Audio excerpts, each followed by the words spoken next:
अस्सलाम वालेकुम, मैं हूं डॉक्टर तनवीर अब्बास और आज मेरा आपसे क्वेश्चन है कि आप अपनी ज़िंदगी में कितने सीरियस हैं। क्या वाकया ही आप अपनी ज़िंदगी में सीरियस हैं और कितने सीरियस हैं। हम सीरियसनेस की बात कर रहे हैं तो मिसाल से समझने की कोशिश करते हैं।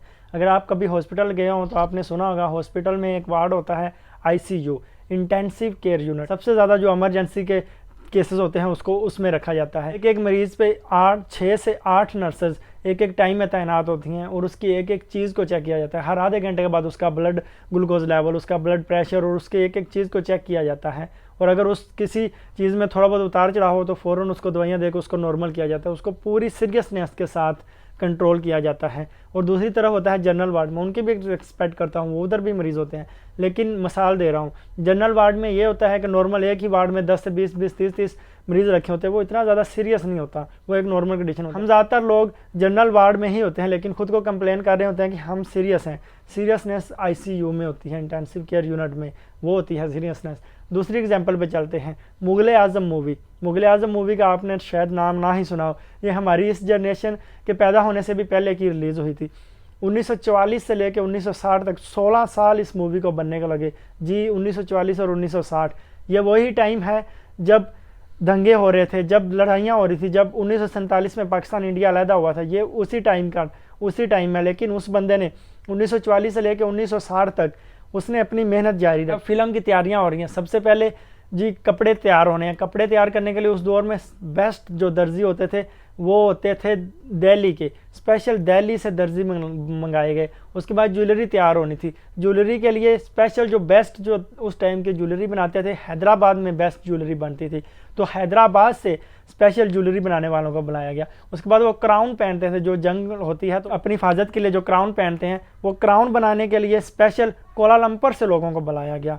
और उसके बाद जो हथियार यूज़ होते हैं जंग में, उसके लिए स्पेशल राजस्थान से लोगों को बुलाया गया। उस दौर में राजस्थान हथियार बनाने में सबसे अच्छा था। फिल्म कहाँ बन रही है? फिल्म बन रही है मुंबई में और पूरे इंडिया को इकट्ठा किया गया है। कहाँ पे? मुंबई में। क्यों? पूरे इंडिया के परफेक्ट लोगों को परफेक्ट चीज़ें बनाने के लिए इकट्ठा किया गया है, क्योंकि इसका डायरेक्टर कहता था परफेक्शन पे नो कंप्रोमाइज़। उसके बाद जब फिल्म स्टार्ट हुई तो पहला जो शूट था 19 शॉट लिए गए और सिर्फ एक शॉट सेलेक्ट किया गया, जो बेस्ट शॉट था वो सिलेक्ट किया गया। उसके बाद फिल्म में एक गाना है, प्यार किया तो डरना क्या। पैसों की पूरी फिल्म बन जाती थी, सिर्फ उस गाने पे उतने वो पैसे लगे। क्यों? वो कहता था परफेक्ट गाना बनाना है, पूरे सीरियसनेस के साथ बनाना है। वो गाना जब लिखा गया, एक बार लिखा गया, 2 बार 3 बार, उसको जब शो किया कि नहीं अभी ये परफेक्ट नहीं है, 101 बार गाना लिखा गया, फिर उसने सेलेक्ट किया हाँ अब ये परफेक्ट है, अब ये फिल्म में डालने के काबिल है। और फिल्म में जब जंग होती है तो जंग में ओरिजिनल के असली 2000 ऊँट, 4000 घोड़े, 8000 ट्रूप्स, और उसके साथ साथ अब फिल्म में परफेक्शन शो करनी है तो उसने जो नॉर्मल हीरोज होते हैं वो तो बॉडी शाडी बनाई होती है, ओरिजिनल में शोल्जर टाइप नहीं होते। स्पेशल इंडियन आर्मी से शोल्जर को बोरो किया गया कि हमने शोल्जर अंदर शो करने हैं ताकि perfection show, original feeling show हो उसके। तो फिल्म का एक दूसरा गाना जब बनने लगा तो फिल्म का जो दूसरा गाना बनना था वो उसके लिए जी एक सिलेक्ट किया गया, एक सिंगर जो उस दौर का सबसे मशहूर सिंगर था, लेकिन वो फिल्मों के लिए गाना नहीं गाता था। अब जो था डायरेक्टर वो कहता गाना तो मैंने उससे ही गवाना है क्योंकि मुझे परफेक्शन चाहिए, मैंने इसको सीरियसनेस दी है और मैं इसको करूँगा। तो उसके बाद उसके घर गए तो उसने बोला जी मैं फिल्मों के लिए गाना ही नहीं गाता। उसने बोला नहीं, गाना तो तू ही गाएगा। मैं नहीं गाऊंगा। उसने नहीं बोला गाना तो तू ही गाएगा। उसने बोला चलो अभी आपका भरम तोड़ देते हैं, गाने का 50,000 लूँगा। उस दौर में सिर्फ 300 रुपये में सिंगर को 300 रुपये दो और वो पूरे महीने के लिए आपके लिए कुछ भी गाने को तैयार होते थे। उसने बोला ठीक है मैं तुझे 50,000 दूंगा लेकिन गाना तू ही गाएगा। उसके बाद फिल्म में जो जंजीर पहनाई जाती थी, ओरिजिनल जंजीर पहनाई जाती थी ताकि फीलिंग शो हो, ताकि एक्सप्रेशन शो हो, ताकि पूरी फील आए उस फिल्म में।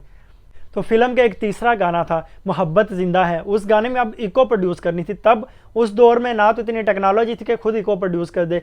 स्पेशल 1000 बंदों को, कोरस सिंगर्स को बुलाया गया, 1000 कोरस सिंगर को बुलाया गया ताकि सिर्फ इको प्रोड्यूस हो, गाने में पूरी एक अट्रैक्शन हो। उसके बाद शीश महल जो उस फिल्म में बनाया गया था, फिल्म में जो शीश महल था, शीश महल को बनाने के लिए 2 साल लगे थे। जो शीश महल का शीशा था वो स्पेशल बेल्जियम से इंपोर्ट किया गया था। और जब वो फिल्म रिलीज़ हुई थी, जिस जगह पर रिलीज़ हुई थी उधर सिर्फ 1100 बंदों की जगह थी, सिर्फ 1100, और वहाँ पे 1 लाख बंदा आया था उस फिल्म को देखने के लिए। ये होता है सीरियसनेस का नतीजा, ये होता है जब बंदा कहता है कि मैंने सीरियस होना है, मैंने परफेक्शन पे काम करता है, और 16 साल लगे 1944 से लेकर 1960 तक बंदे ने फुल मेहनत की, फुल परफेक्शन देने की कोशिश की, फुल सीरियसनेस से काम किया, इसको कहते हैं सीरियसनेस। अब तो अगर आप स्टूडेंट हैं, अगर आप बिजनेसमैन, अगर आप जॉब करते हैं, तो मैं आपसे रिक्वेस्ट करता हूं कि आप भी अपनी लाइफ में सीरियसनेस को अपनाएं, अपने काम को सीरियस से करने की कोशिश करें। आई होप आप सीरियस होने की कोशिश करेंगे। Thank you.